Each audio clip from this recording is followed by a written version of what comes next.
Okay, we're back, 20-1. We're doing lesson 7 today, page 417. Okay, and we just start off with a definition. So a rational equation, pretty straightforward. It's an equation that has some kind of rational expression in it, and usually the variable in the denominator. Okay, so we can solve rational equations algebraically or graphically. So we're going to go over how to do that with a graphing calculator first. Okay, so if you've got an equation set up and you've got two things, okay, either side of your equation side. So essentially you've got left side is equal to right side. What you do in your graphing calculator is you set the first function equal to the left side. Okay, so that's going to be my y1, and my y2 is going to be the other side. So in this case, y2 and y1 is that right there. Okay, you might, depending on your calculator, use brackets just to keep things not crazy. Okay, and they give you a window. So I would set up my window, then I would put in left side, right side. Okay, so do that in your calculator.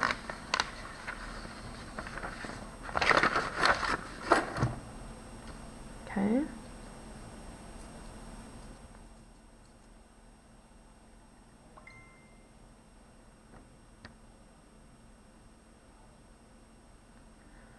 Okay, so hopefully that was enough time. I'm going to get started on the diagram here, just because it's a little cray. So the y is equal to 2, that's not crazy at all. It's just a straight line. Okay, but the left side y1 is a little bit weird.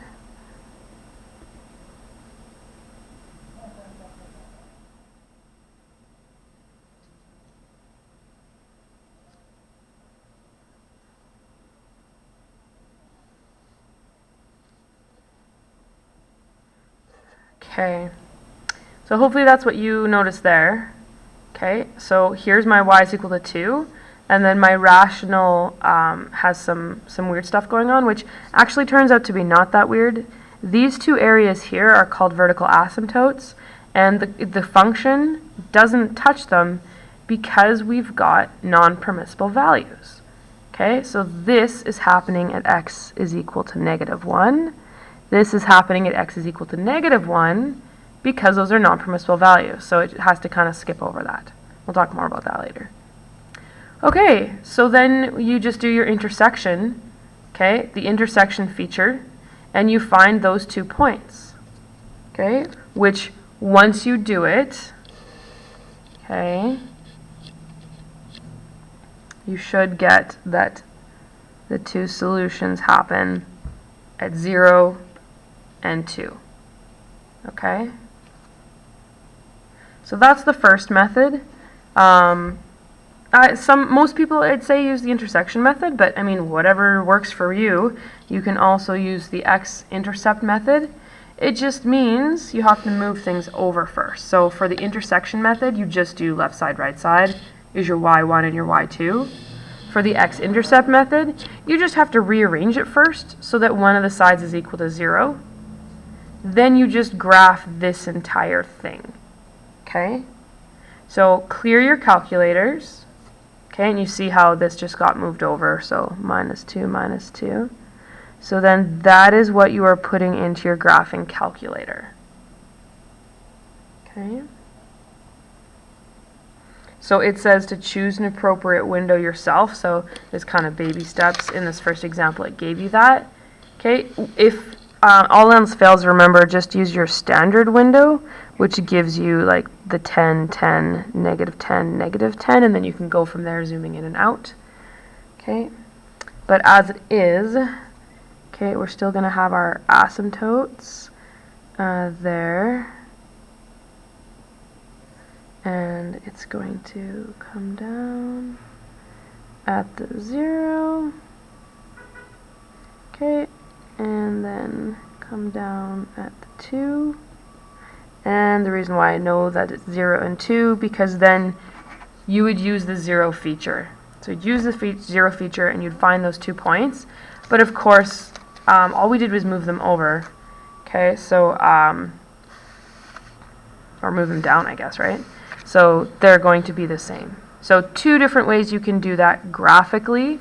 You can just plug in left side, right side as your y1, y2, find the intersection or intersections, okay, or move it all over so that it's set equal to 0, and then find your zeros, okay? But no matter which way you do it, of course, you're still going to get the same solution. All right. Oops, whoa, went on a ride there. Okay, so then for the next section, okay, there we go. So now we're going to talk about things algebraically. So if you've got a multiple choice question, you can solve it however you want. However, if it's a short answer question, you're going to have to solve it algebraically unless otherwise specified, but it's usually in there because I want to see if you can do it algebraically. So these are the steps that you're going to follow in order to solve something algebraically.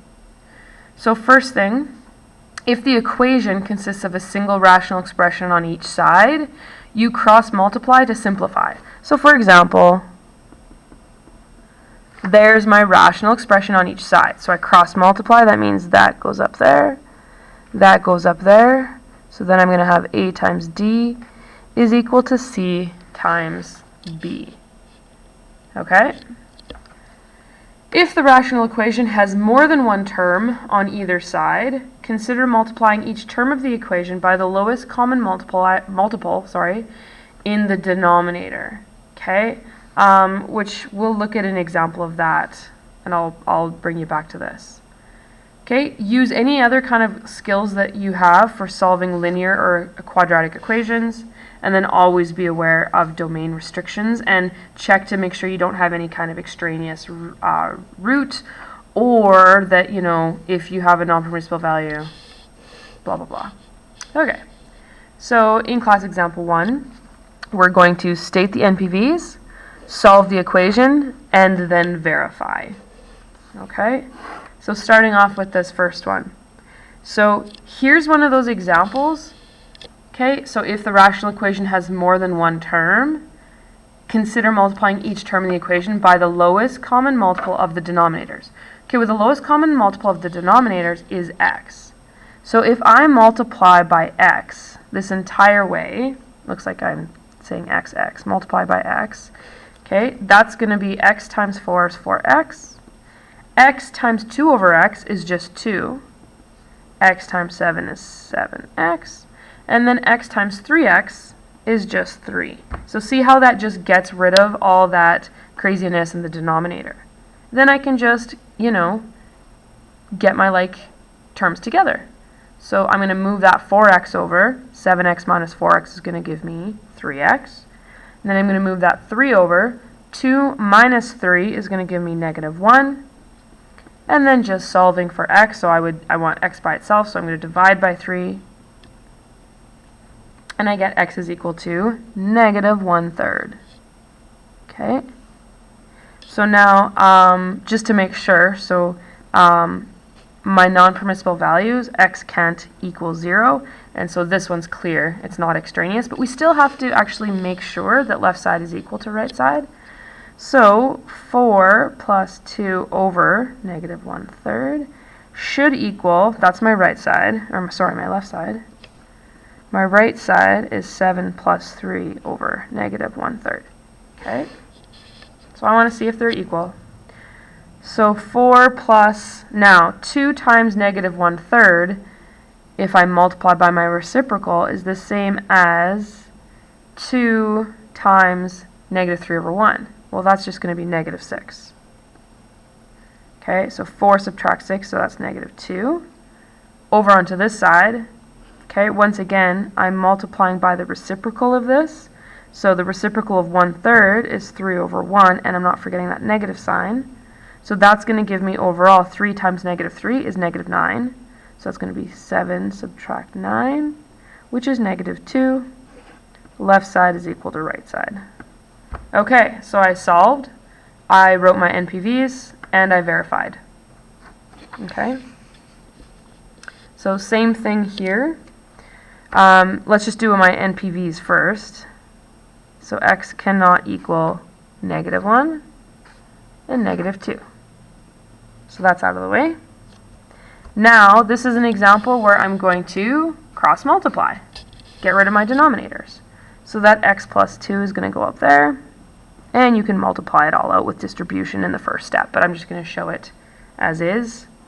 Okay, distribute 5x plus 10, distribute 2x plus 2. Now I just need to combine my like terms, so I'm going to move my 2x over here. 5x minus 2x is 3x. Okay, move my 10 over. 2 minus 10 is -8.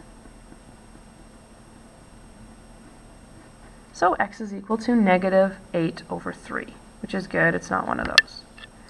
Then I need to verify. Left side is 5x plus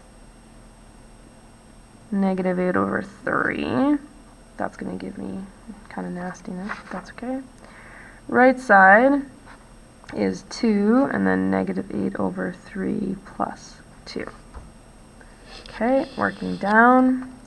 So 5, I need to create a, oh, what did I do here? I plugged it in for the wrong one. So x is going to be, so it's going to be, I'm just going to go like this. Sorry, guys. So -a plus 1. Okay, so then common denominator, this is going to become 3 over 3. Okay, and then -8 plus 3 is going to be -5, and then of course the denominator stays the same. And here I am dividing again by a fraction, so I multiply by its reciprocal, 3/5. Those cancel out, and I'm left with -3. Okay, so I'm going to come back over here, and I need my common denominator again. So instead of 2, this is going to be 6 over 6. Oh my gosh, 6 over 3. Okay, 6 over 3 is the same as 2. I just needed a common denominator. So -8 plus 6 is going to give me -2, and then that's over 3. And I'm going to do my cross, or my multiplying by the reciprocal. So I see the 2's cancel out, and I'm left with -3, which is good because that means that left side is equal to right side. Done. Okay? So there's my solution, my non-permissible values, and my verification. Okay, 2 more examples. Alright. State the non-permissible values and solve the equation algebraically. So, I'm sorry, we're pretty much doing the exact same thing. I'm just getting slowly more complicated in my examples. So, if I want to look at my non-permissible values first, okay, that's going to give me x can't be equal to -3 over 2. And this is going to give me -5 over 3. Okay, and remember, all I'm doing there is I'm taking the denominators, I'm setting them equal to 0, and then I'm solving for x. Okay, we've just done so many of them, so I just show it that way. Okay, so now this is the same type of example, so I'm going to cross multiply.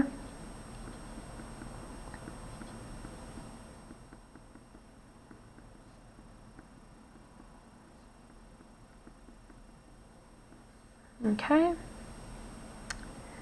And then I can just go about foiling. First, outer, inner, last.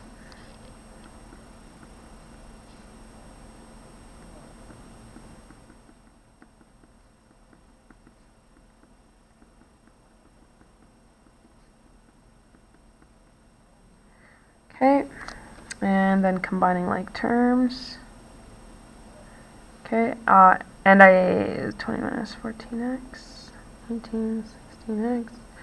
Okay, so now, cool thing here, if I've got 12x squared, okay, those get canceled out. So then I'm left with 14x minus 10 is equal to 16x minus 3. Now I'm going to get my x's on one side and my constants on the other. So bringing that 14 over gives me 2x. And then adding that is going to give me -7.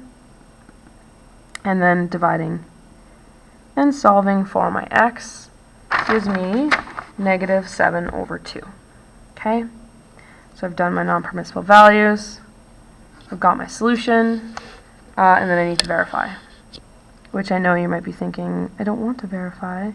You could always verify with, like if it's not an algebraic thing, you could of course put both of these into your graphing calculator. This would be your y1, this would be your y2, and you just find where they intersect. Okay, obviously way quicker, but it is in the curriculum, we need to be able to solve things algebraically. Hence, doing it this way. So left side is going to be, so I'm just going to literally plug in my x for each of these. So 4, negative 7 over 2 minus 2, 2, negative 7 over 2 plus 3. Okay. I'm going to do the multiplication in there. So that's going to be 4 times negative 7 is negative 28 over 2 minus 2. That's going to give me negative 14 over 2 plus 3. Okay, well, 28 over 2 is 14. 14 over 2 is 7. So that's going to give me negative 16 over negative 4, which is 4. So that's my left side. My right side,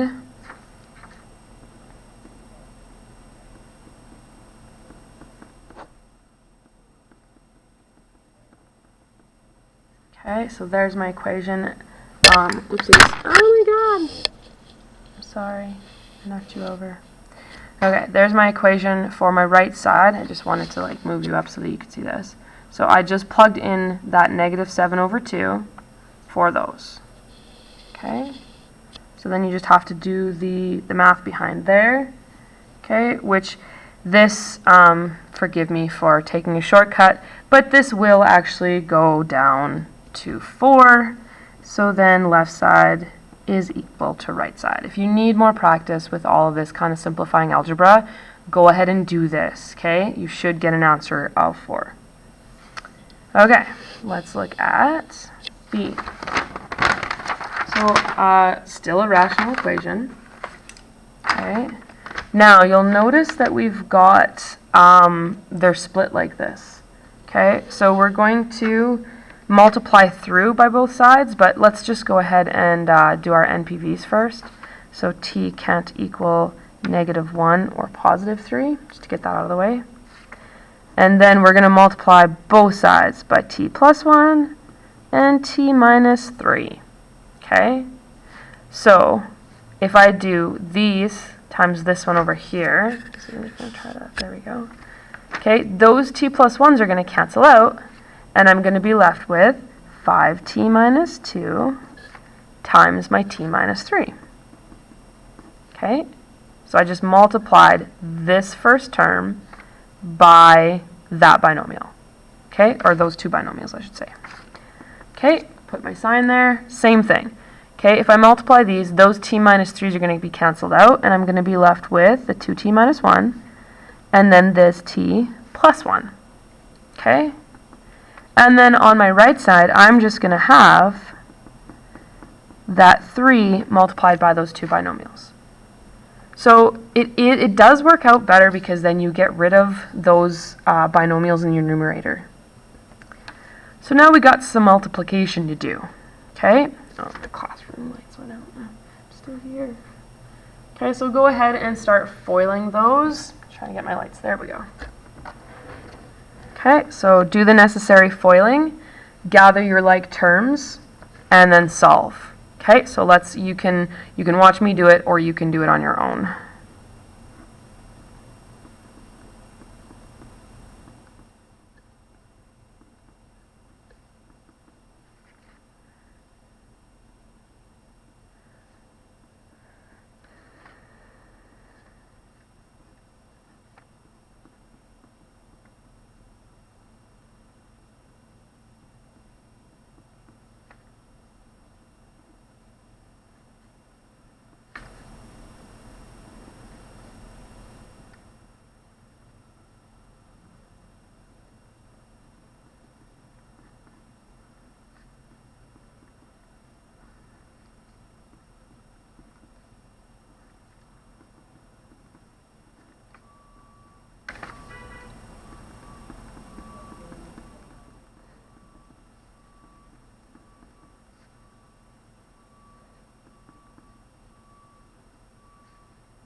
So then we just need to combine our like terms.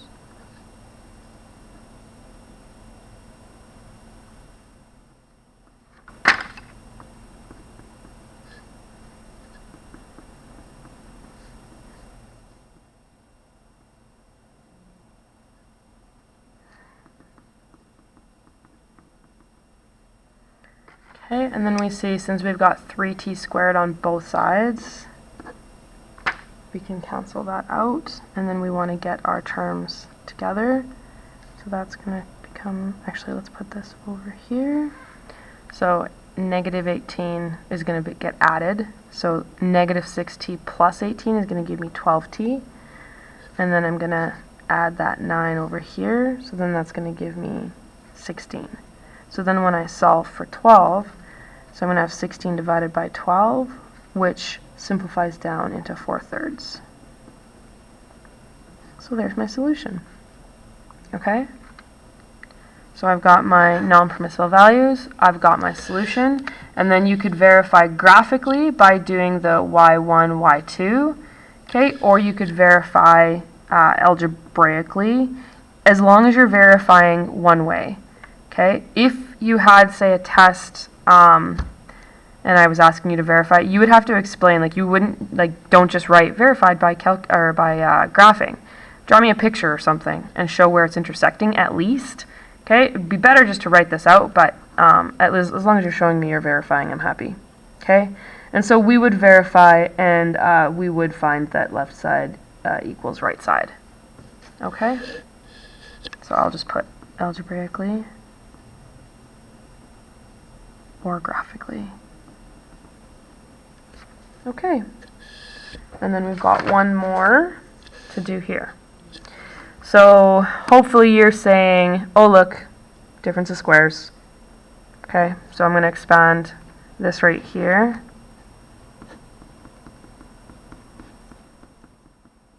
There we go. So now remember, one of the steps for when you had more than one term is to multiply through by the lowest common denominator. Well, the lowest common denominator is x plus 4 and x minus 4, which then that means that our non-permissible value is plus or minus 4. So I am going to multiply by x plus 4, x minus 4. So this, when I multiply here, the x minus 4s are going to cancel out, and I'm just going to be left with x plus 4. Same idea here, the x plus 4s will be cancelled out, and I'll be left with x minus 4, which will be multiplied by the 2. So the 2x times the negative 4, so that's going to be 2x minus 8. So I just distributed that 2 there. Okay. And then the 5 is actually just going to be all by itself. Okay. Because those will cancel out like that. Okay, so then I'm going to gather my like terms. So x plus 2x is going to give me 3x. 4 minus 8 is minus 4. Then I'm going to scoot that over. 3x is equal to 9, which then means x is equal to 3. Okay? And we're going to verify. And since I took the short route there, I'll do the long route here. So left side, 1 over, so 3 minus 4, plus 2 over 3 plus 4. So then that's going to give me 1 over, oh my god, I totally like gapped there, and then 2 over 7. Okay, so that's just going to be negative 1. So since I want a common denominator here, I'm going to just say 7 over 7, right? And then this is negative, so negative 7 plus 2 is going to give me negative 5 over 7. So that's my left side. Right side is just 5 over, and then 3 squared minus 16. Okay. 3 squared minus 16, so that's 9. 9 minus 16 is 7, negative 7. So yeah, left side is equal to right side. Yay. Okay. So once again, I solved, I had my solution, there's my NPVs, and I verified, this time algebraically. Okay, don't be afraid to plug this into your graphing calculator so that you can, see first what it is, but if it is a short answer question, you are expected to do it algebraically. Okay, there we go. See you later.